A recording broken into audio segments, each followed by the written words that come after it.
কি করে হয় আমাকে প্রেমপত্র দেওয়ার? আমি ইচ্ছা করে দেইনি।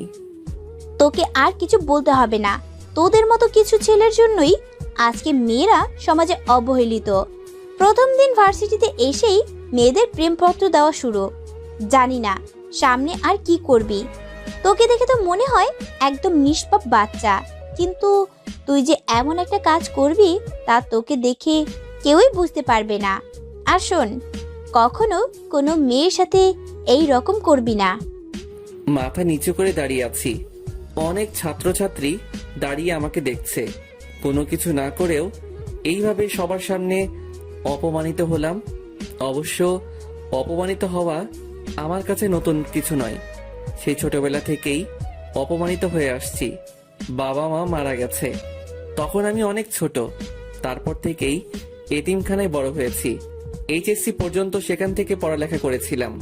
কিন্তু যখন আমার বয়স 18 হলো, তারপর তারা আমাকে কিছু টাকা দিয়ে বলল যে এখন থেকে আমি আর এখানে থাকতে পারবো না। সেখান থেকে চলে আসার পর বুঝেছি জীবন সংগ্রামে বেঁচে থাকাটা কত কঠিন। কলেজে ভালো রেজাল্ট করেছি বিধায় এই কলেজে অনার্সে চান্স পেয়েছি।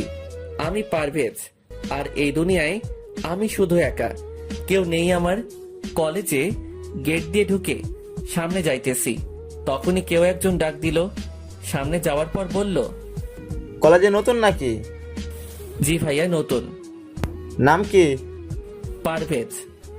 তোমাকে দেখে তো ভদ্র মনে হয়, কিন্তু তুমি এই বিয়াদবিটা কি করে করলা? আমি কি করেছি ভাইয়া? আমরা তোমার সিনিয়র, আর তুমি আমাদের সালাম না দিয়ে চলে যাচ্ছিলে কেন? দুঃখিত ভাইয়া, আমি খেয়াল করিনি। এখন থেকে দিবে।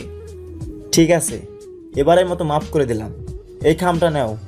আর ওই যে দেখতেছো যে একটা মেয়ে দাঁড়িয়ে কথা বলছে, ও আমার ফ্রেন্ড। তুমি ক্লাসে যাওয়ার সময় ওই মেয়েটাকে এই খামটা দিবা। এটা খুবই গুরুত্বপূর্ণ একটা কাগজ। আচ্ছা ভাইয়া, দিব। তারপর মেয়েটাকে খাম দেওয়ার পর কি হলো তা তো আপনারা জানেনই। ক্লাসে চলে আসলাম। কিছুক্ষণ পর দেখলাম ওই ছেলেগুলো আর ওই মেয়েটাও ক্লাসে আসছে। তার মানে ছেলেগুলো আমার সিনিয়র নয়। স্যার এসে সবার সাথে পরিচয় পর্ব সেরে নিলেন। প্রথম দিন ছিল বলে আজকে তেমন আর ক্লাস হয়নি। কলেজ থেকে বের হব তখনই দেখলাম ওই ছেলেগুলো আড্ডা দিচ্ছে আর বলতে লাগলো, সাকিব, তুই তো ছেলেটাকে ভালোই বোকা বানালি। ছেলেটাকে দিয়ে অনেক মজা পেয়েছি। তাজা বলেছিস, ছেলেটা কিন্তু ভীষণ বোকা। কালকে আবার নতুন কিছু দিতে হবে, ওকে? এই বলে সবাই হাসতে লাগলো। কলেজ থেকে বের হয়ে আসলাম আর ভাবতে থাকলাম এদের থেকে যতই দূরে থাকবো ততই ভালো। যাই হোক, এক রুমের বাসা ভাড়া করেছিলাম আর এতিমখানা থেকে একটা হোটেলে চাকরির ব্যবস্থা করে দিয়েছিল। 3টা থেকে রাত 9টা পর্যন্ত ডিউটি। বাসায় গিয়ে কিছু খেয়ে ঘুমিয়ে পড়লাম। ঘুম থেকে উঠতে একটু দেরি হয়ে গেছিল, তাই হোটেলে ঠিক টাইমে পৌঁছাতে পারি নাই। হোটেলে পৌঁছানোর পর ম্যানেজার বলল, এই জন্যই তোমাদের মতো ভার্সিটি পড়ুয়া ছেলেদের কাজ দিতে নেই। প্রথম দিনেই দেরি। সরি স্যার, আর হবে না। যাও কাজ করো। রাত 9টার সময় কাজ শেষ হলো। বাসায় আসতে আসতে 10টা বেজে গেল। রাতের খাবার হোটেলেই খাই। বাসায় এসে পড়তে বসলাম। পড়া শেষ করে ঘুমাতে গেলাম। সকালে ঘুম থেকে উঠে ফ্রেশ হয়ে কিছুক্ষণ পড়লাম। তারপর কলেজে গেলাম।